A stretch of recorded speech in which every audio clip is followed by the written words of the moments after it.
Hello, kumusta kayong lahat? This is Justin, Talk News Page. Good morning to everyone. Yung mga viewers natin from abroad and viewers natin dito sa Pilipinas. Maraming salamat sa pagdalo ninyo dito sa Justin Talk News Page. And bago ang lahat, before anything else, I would like to request, paki-like naman, paki-pindot yung like. Then, try to share this video dun sa mga kaibigan natin.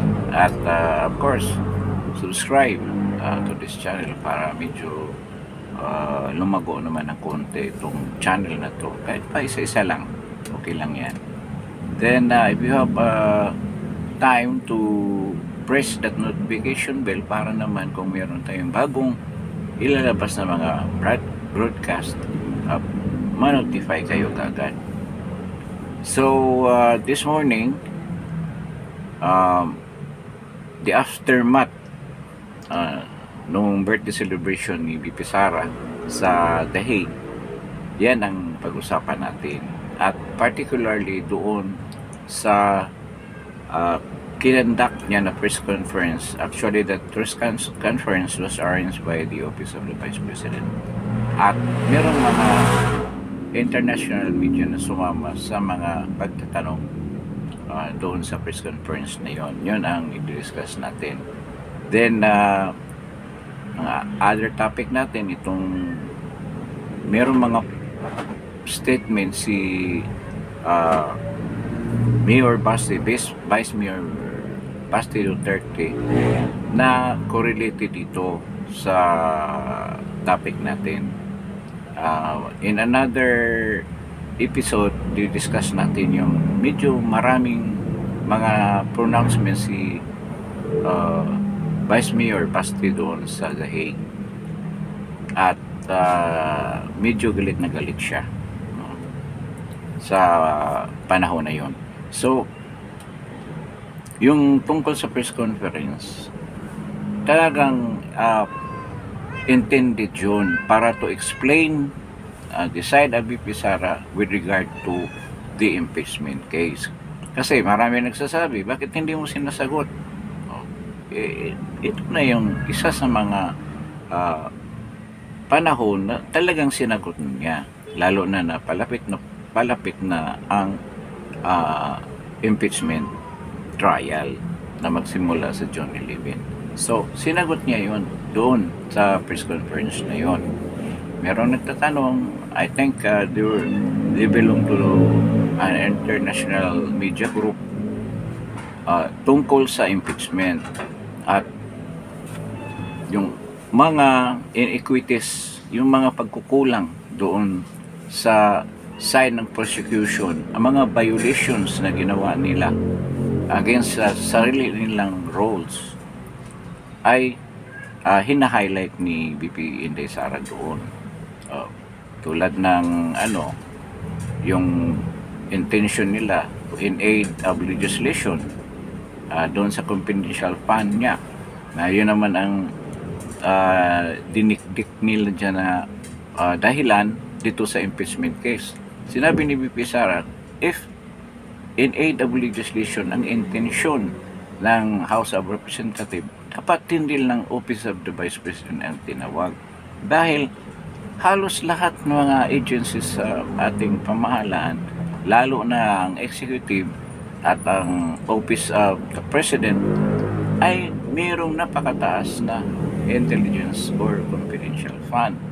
If we are intending to create streamline a law with regards to the use of confidential fund, dapat tawagin mo ang lahat para makikita natin kung saan ang diferensya sa tingin natin. So, hindi.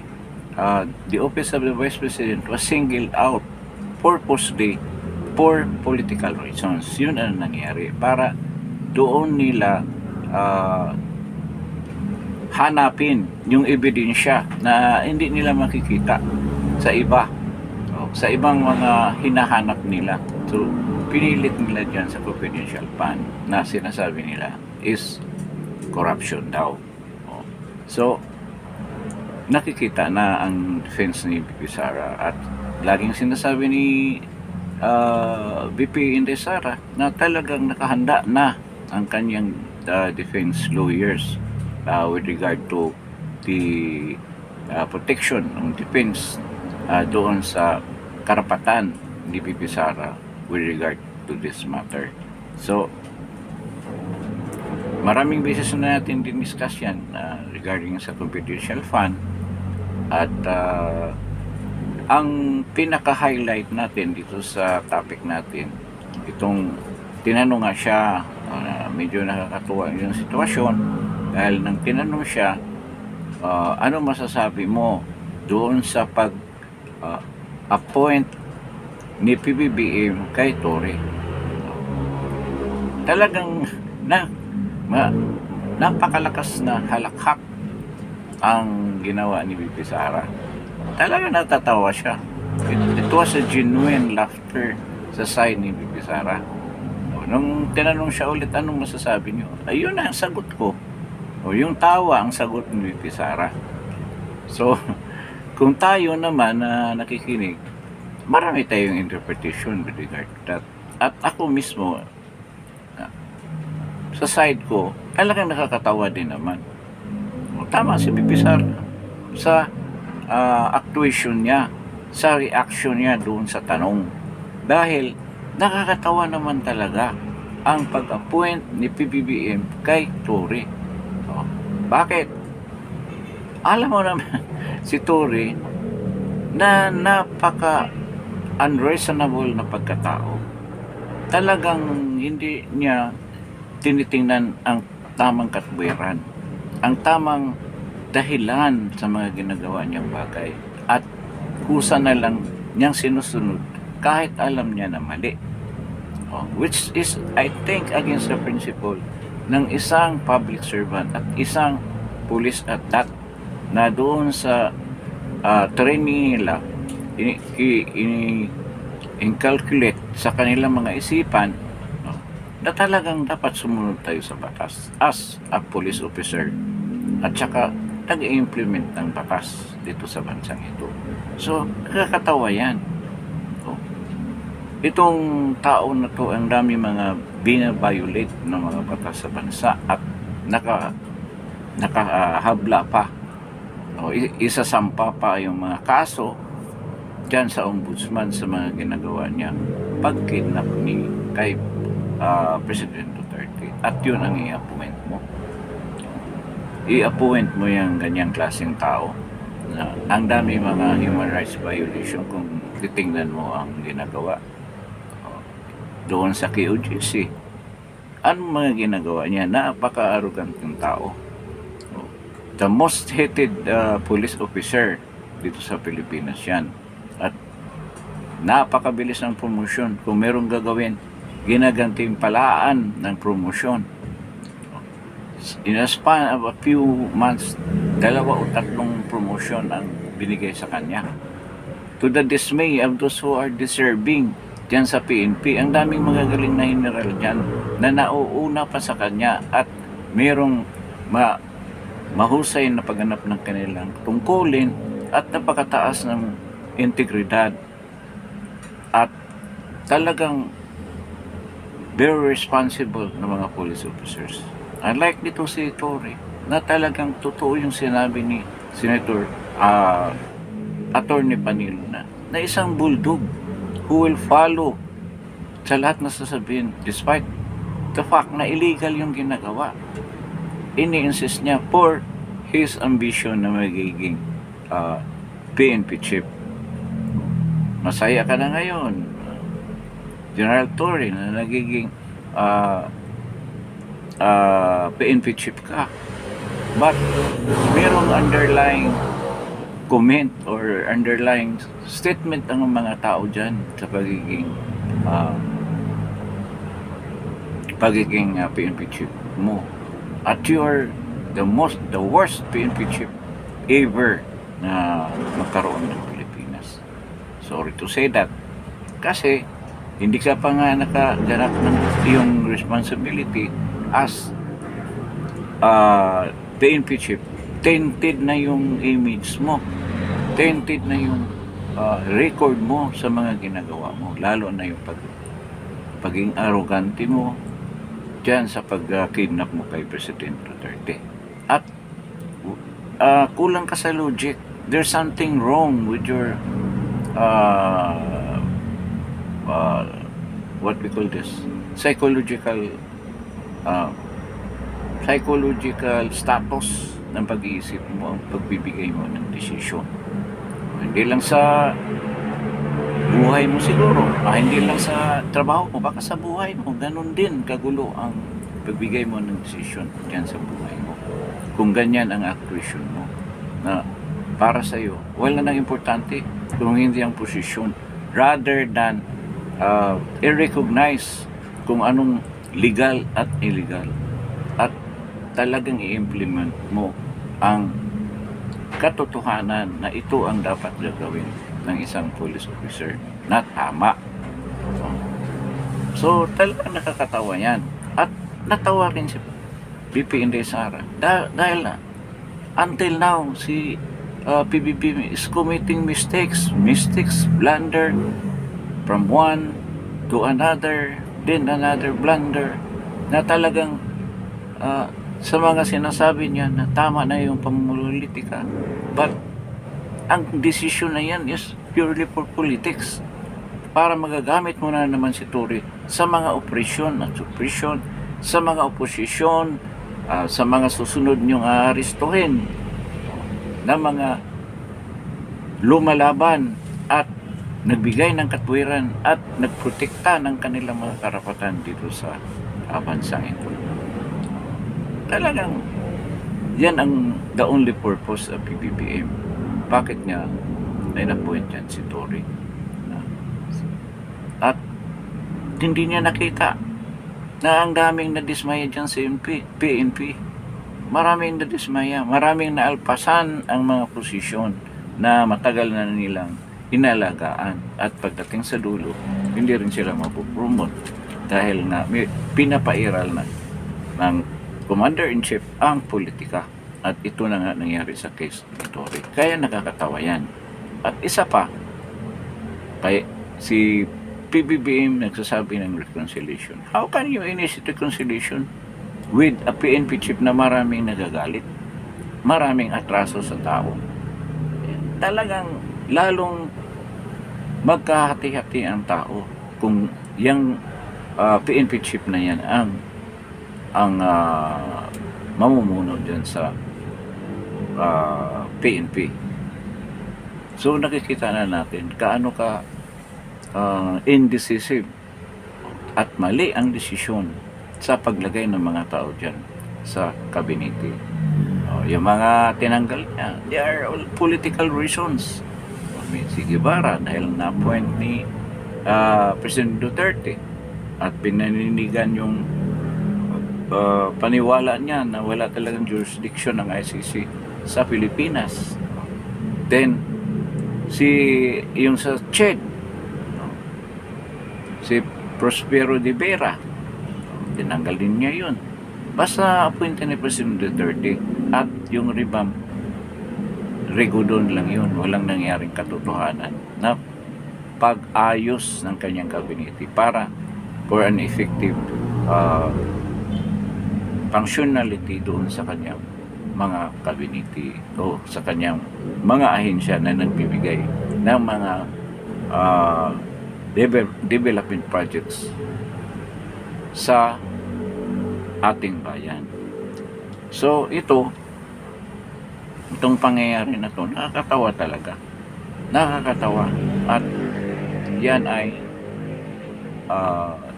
negative na points yan kay PBBM sa ginawa niya. So blunder after blunder ang ginawa ni PBBM. At yung pa nga, sabi ni President Duterte, kung ang kalaban mo ay gumagawa ng kamalian, pabayaan mo siya, nagagawin niya para lalo siyang luluhog dito sa mga ginagawa niya. Pagka-point niyang PNP chief na maraming nagagalit, So, ito, nakikita natin yung anong klaseng pamumuno ang meron si PBBM. Talagang siya ang presidente, according to BP Inday Sara, na hindi marunong maging presidente. Wala sa isip niya yan eh. Nakita niya siguro, baka sinusulan din ng asawa na itong gagawin natin para lalo natin mahawakan ang mga posisyon na yan. At yun nga, sa mga dati ko mga vlogs, this is connected doon sa mga sinabi ni Vice Mayor Baste, na talagang gusto nilang hawakan ang Pilipinas tuloy-tuloy. Paano ba nila gagawin yan? Sigurado naman hindi sila mananalo sa eleksyon dahil nga sobrang popular si VP Inday Sara. Sobra ang suporta ng mga OFW, mga global Filipino citizens na nanirahan na permanently sa mga bansa sa Europa, sa Amerika, Canada, Australia at iba pang mga bansa sa mundo na talagang total ang kanilang suporta kay VP Sara para maging presidente by 2028 or earlier. So, makikita natin yung intention nila na hindi na talaga nila ibigay ang power, ang pamumuno sa bansang ito to another person. At ito, kaya kinuha nila itong mga taong malulupit na patuloy na sinisira ang ating bansa para totally mahahawakan nila lahat. At the probability that they will declare martial law, pwede yun mangyari para kumpleto na talaga ang paghawak nila sa power at pwesto. Tuloy-tuloy na silang mamuno dito sa bansang ito at tuloy-tuloy din ang korupsyon na mangyayari. Sabi pa nga ni Vice Mayor Baste, ako sa mga yun dyan, nakaakibat dyan sa paghawak ng pwesto dyan ang mga cronies. Kasi nangyari na yan sa kapanahonan ni President Ferdinand Marcos Sr. Lahat ng mga iba-ibang pera na mga ill-gotten wealth na sa tingin nila masyadong halata na kung ilalagay sa kanilang mga pangalan. Kaya yung mga companies na nasa-question nila sa ibang mga negosyante, iniwan nila dyan sa mga cronies nila, mga kaibigan nilang mga negosyante rin na malalaki. Naging malaki na rin dahil mga kaibigan ni FM Senior. So yun din ang mangyayari ngayon. Kaya yung mga oligarko ngayon at mga crony ni Marcos talagang tuluyan ang pagdikit dyan kay Marcos kasi nakikinabang sila sa mga proyekto para sa kanilang mga kumpanya. Yan ang katotohanan dyan. But the problem is, by 2028 nga, palabas na si Marcos. And how can they perpetuate in power kung ganyan? Dito sa election, natalo sila. Grabe ang pagkatalo nila. They never expected na lulusot yung ibang mga kandidato ng Duterte. Despite billions ang ginastos nila dyan sa eleksyon na yan para manalo ang lahat nilang kandidato. Pero hindi. Nagsalita ang mga tao, nagsalita ang mga OFW na hindi namin susuportahan ang ganitong klaseng gobyerno. At yun ang dahilan na nagpanalo sa ilang mga senators ng Duterte. So ito na ngayon, iba na ngayon ang picture dyan sa Senado na nagpalabo sa kanilang intensyon na ma-impeach si VP Sara. So sinabi ko pa nga, anong next move nila ngayon? Their next move is to change the Constitution. At hindi nila mapalitan yan kung idaan nila sa People's Initiative. Kasi tinutulan na yan ng mga tao. So ano ang gagawin ngayon? They will create a scenario. Ito this is only my opinion. And my only only analysis ng scenario na might happen. Ang gagawin nila, they will create a scenario that is sa tingin nila legal para mag-declare ng batas militar. At yan ang paraan para makontrol na nila totally ang buong bansa. At lahat na ahensya ng gobyerno ay nasa kanila na. Wala nang makapalag dyan. Lahat na posisyon, lahat na kumukontra sa kanilang pamumuno ay siguradong mapipiit yan. Makukulong yung mga yan. Tayong lahat makulong. So, ganyan ang mangyayari dyan.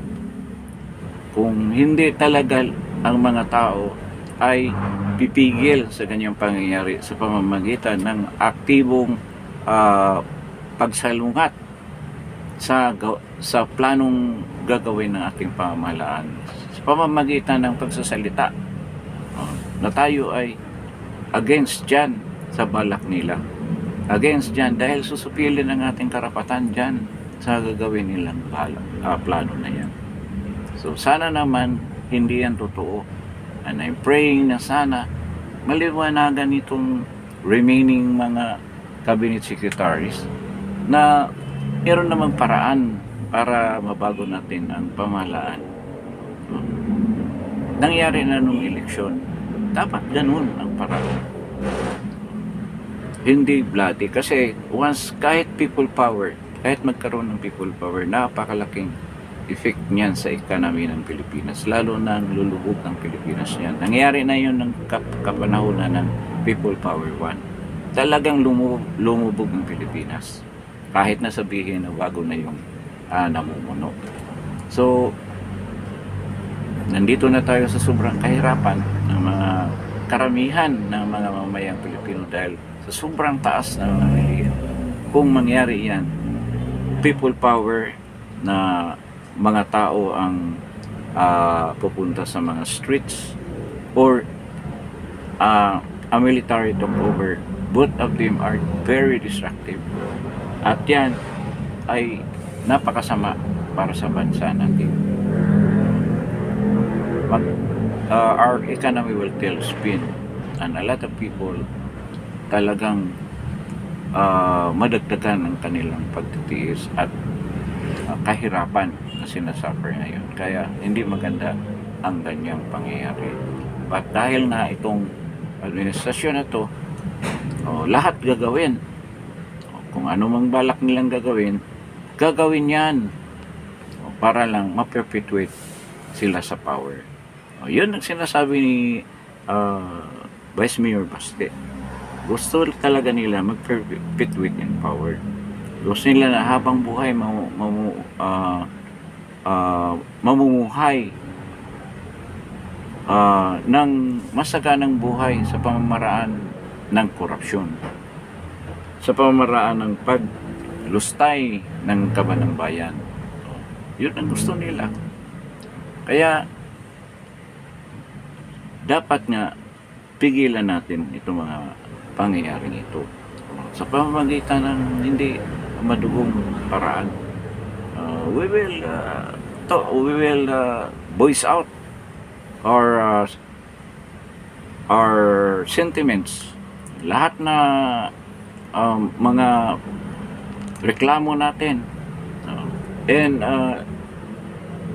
in a peaceful way, na may voice out natin yung mga sentiments natin. At harinawa, makinig sila or maging sane sila na pakinggan itong mga hinaing ng mga tao, at hayaan na lang kung anong gusto ng mga tao ang mangyayari para sa future ng ating mga anak, mga apo, at makikita natin ang bansa natin na matiwasay ang takbo sa pamamagitan ng peaceful transition to an administration talagang God-fearing at sumusunod sa batas, at walang korupsyon. At ito, nakikita natin sa pamumuno ng mga Dutertes. So, yung appointment ni General Torre is a big blunder. Lalong pinapagulo ang sitwasyon. So, dapat naman, kung meron pang time, dapat i-reconsider ni PBBM yung appointment na yan. At maghanap-hanap naman siya ng medyo maayos-ayos na PNP chief. Pero I don't know, di ba ang intention nila, patuloy nilang gagawin yung intention nila at si Tory ang magiging gagawa niyang mga kawalastugan na yan. So siguro, dito sa topic na to, dahil parang in-expound lang natin yung pag-appoint ni PBBM kay Tory at ang reaction ni VP Inday Sara. So with this, maraming salamat sa pagdalo ninyo dito sa Justin Top News PH. But before anything else, pakipindot naman yung like at pakisubscribe doon sa mga bagong viewers natin. Pakisubscribe and then press that notification bell. With this, maraming salamat sa pagdalo ninyo at good morning sa inyong lahat. Thank you po.